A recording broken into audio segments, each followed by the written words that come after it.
به طور مستقیم بند پاشدان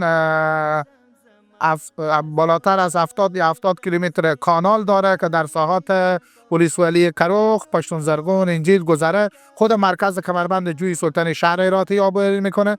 13,000 هکتار زمین به شکل مستقیمی آبیاری میکنه و ما و شما میتونیم بالاتر از چند هزار دیگه به شکل یعنی که بتونیم توانایی داشته باشیم آبیاری میکنه. 54 میلیون متر مکعب آب ذخیره میکنه.